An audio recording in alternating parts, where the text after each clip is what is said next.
Have you ever felt a secret thrill when hearing about someone else's failure? That slight smile that creeps across your face when a disliked colleague gets passed over for promotion? The inexplicable satisfaction when a celebrity you find annoying faces public embarrassment? If you're honest with yourself, the answer is almost certainly yes. This emotion, this peculiar pleasure derived from others' misfortunes has a name: Schadenfreude. Today, we're exploring this dark corner of human psychology, one that most of us experience but few are willing to openly discuss. Drawing on the insights of psychologist Tiffany Watt Smith and philosopher Arthur Schopenhauer's framework on emotional contagion, we'll examine how Schadenfreude functions as a hidden emotional current in our social lives, one that reveals uncomfortable truths about human nature. Before we continue, let's be clear about something important. Acknowledging Schadenfreude isn't about encouraging it. Rather, understanding this emotion helps us recognize its presence in our lives and society and potentially make more conscious choices about when and why we feel it. In her landmark work, Schadenfreude, The Joy of Another's Misfortune, Watt Smith proposes what she calls the 3 dimensions of Schadenfreude. The first dimension states, Schadenfreude intensity increases in direct proportion to how much we perceive someone deserves their misfortune. When someone we view as morally compromised, arrogant, or undeservedly successful faces a setback, our Schadenfreude spikes. This explains why celebrity downfalls and powerful people's humiliations generate such widespread satisfaction. We feel they had it coming, that cosmic justice has been served. The philosopher Friedrich Nietzsche captured this perfectly when he wrote, "To see others suffer does one good. To make others suffer even more so." This is a hard saying, but a mighty, human, all too human principle. Even the Roman philosopher Lucretius noted this tendency when he wrote about the pleasure of watching a ship sink from the safety of shore, not because we wish harm on the sailors, he claimed, but because we're relieved not to be in their position. This natural tendency creates a pervasive social undercurrent. We publicly express sympathy for others' failures, while privately feeling a flutter of satisfaction. We construct elaborate justifications for why someone deserved their misfortune, when perhaps our reaction reveals more about our own insecurities than their character. Watt Smith's second dimension deepens our understanding. Schadenfreude intensity correlates with the degree of envy or resentment felt toward the suffering person. This is crucial to understand. Our greatest Schadenfreude is often reserved for those we secretly envy or resent. When someone possesses qualities, achievements, or possessions we desire but lack, their misfortunes provide psychological relief, a momentary balancing of scales in our perception. As Schopenhauer observed, to feel envy is human, to savor Schadenfreude is devilish. The German philosopher believed that envy stems from comparing ourselves unfavorably to others, while Schadenfreude represents the darker satisfaction when that comparison temporarily tilts in our favor. The greater our envy, the greater our potential for Schadenfreude when the envied person stumbles.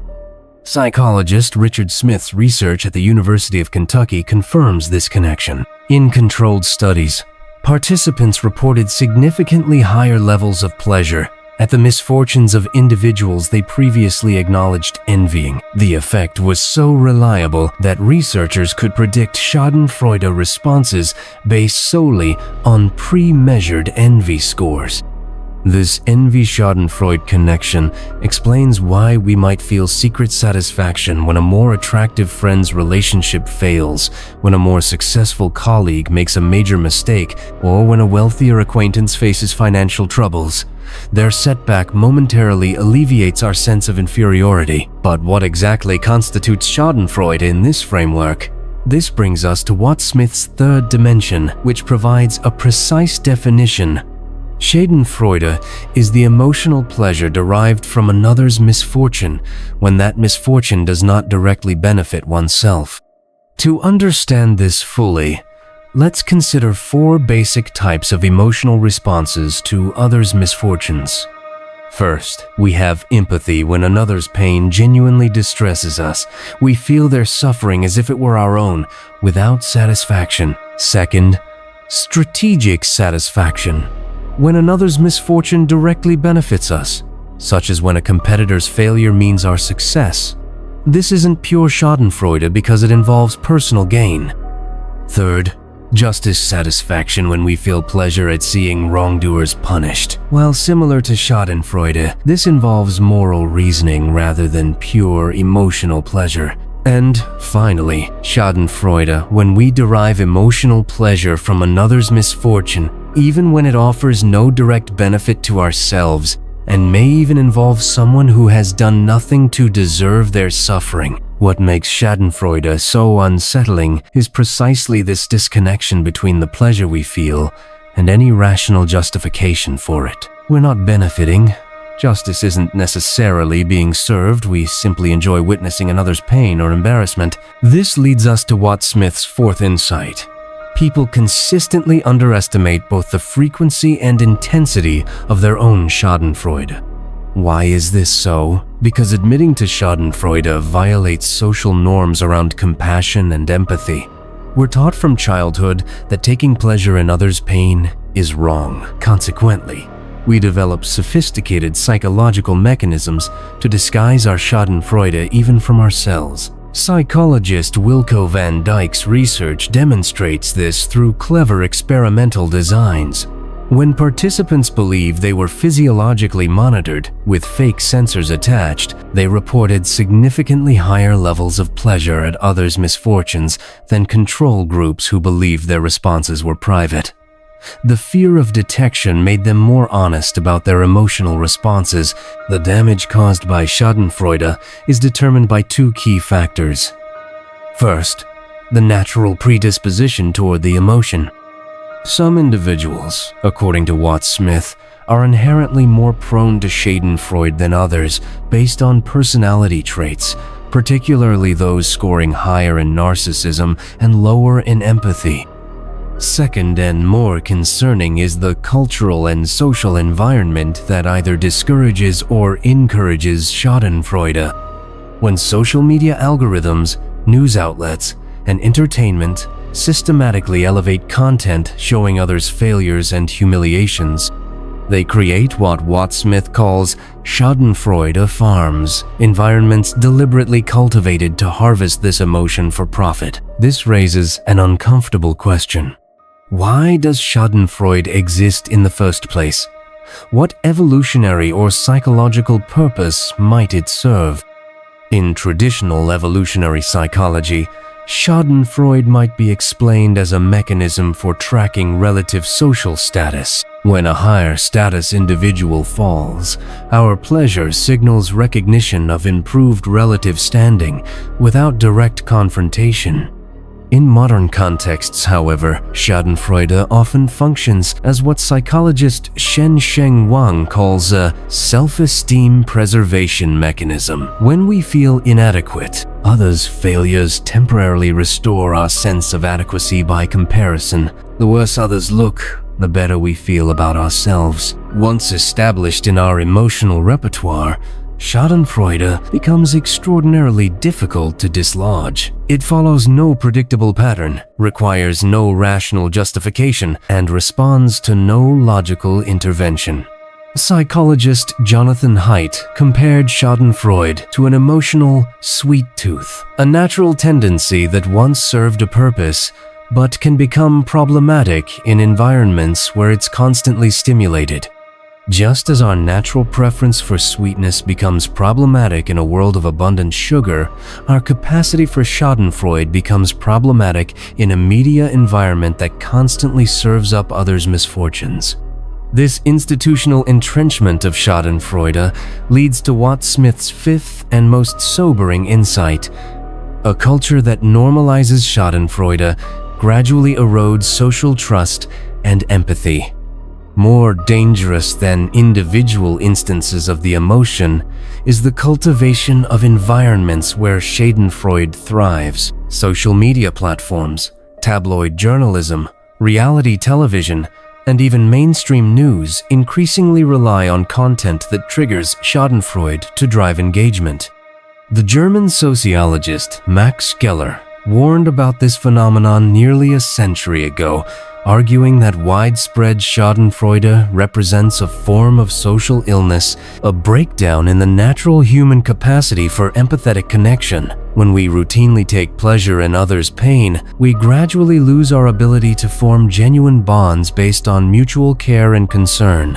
If you've ever found yourself endlessly scrolling through posts about celebrity meltdowns, political opponents' embarrassments, or the public shaming of strangers, you've experienced this principle in action. The momentary satisfaction keeps you engaged, but the cumulative effect may be a diminished capacity for genuine empathy. Now, if Schadenfreude is indeed such a pervasive and potentially destructive emotional force in human affairs, what hope do we have? Are we simply doomed to secretly delight in each other's misfortunes while pretending to care? Watt Smith offers a partial solution. The first defense against Schadenfreude's corrosive effects is conscious acknowledgement of the emotion. While the percentage of people prone to intense Schadenfreude may be relatively fixed, most of us oscillate between different emotional responses. The empathetic and the Schadenfreude-prone mindsets exist together within us, activated by different circumstances and social contexts. This shift toward greater awareness can help offset the damage caused by unexamined Schadenfreude. In societies where people recognize and understand their capacity for this emotion, its negative effects can be mitigated through conscious choice and cultural norms that discourage its exploitation. However, Watt Smith notes with concern that many modern social forces actually push people toward greater Schadenfreude rather than less. Media ecosystems that profit from outrage and humiliation actively cultivate this emotion. Political systems that thrive on polarization encourage us to take pleasure in the other side's failures rather than seek common ground. The key insight from Watt Smith's framework is that many of society's most damaging tendencies stem not from grand conspiracies or elaborate systems of oppression, but from something far simpler yet harder to address: our natural tendency to enjoy others' misfortunes.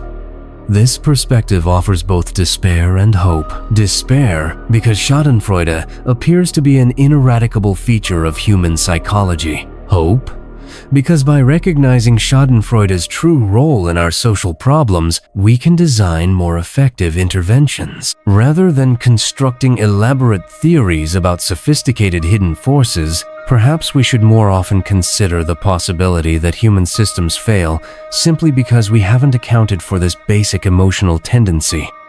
Our capacity to prioritize others' pain over collective flourishing when it provides us emotional satisfaction. This doesn't mean abandoning efforts to combat genuine corruption, malice, or systemic problems, but it does suggest allocating more attention to the role that Schadenfreude plays in perpetuating social division and preventing collaborative problem solving. So, how can we apply these insights to improve our own lives and communities? First, we can become more aware of Schadenfreude, including our own.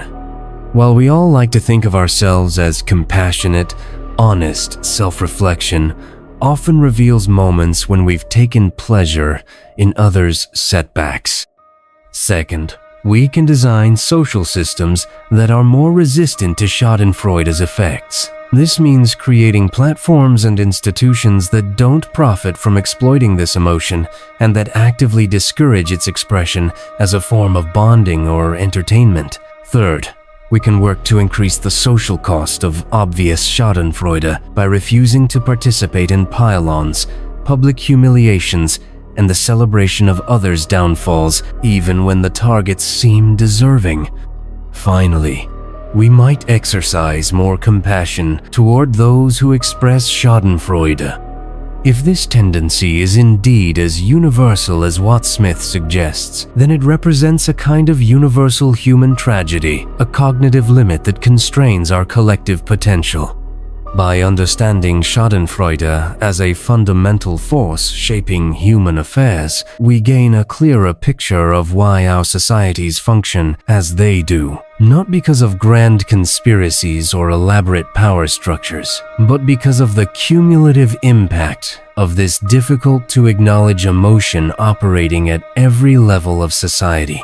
The silent pleasure of Schadenfreude touches everything we build together. Acknowledging its existence is the first step toward creating a world less vulnerable to its effects. If you found value in this exploration of this dark corner of human psychology, consider supporting our channel. We're dedicated to examining the overlooked forces that shape our lives and societies. Subscribe for more content that challenges conventional wisdom and offers fresh perspectives on age-old problems. Thank you for joining me on this journey through one of humanity's most persistent psychological challenges. Until next time, remember that understanding the role of Schadenfreude in human affairs doesn't mean surrendering to cynicism. It means approaching our collective problems with clearer eyes and more effective solutions.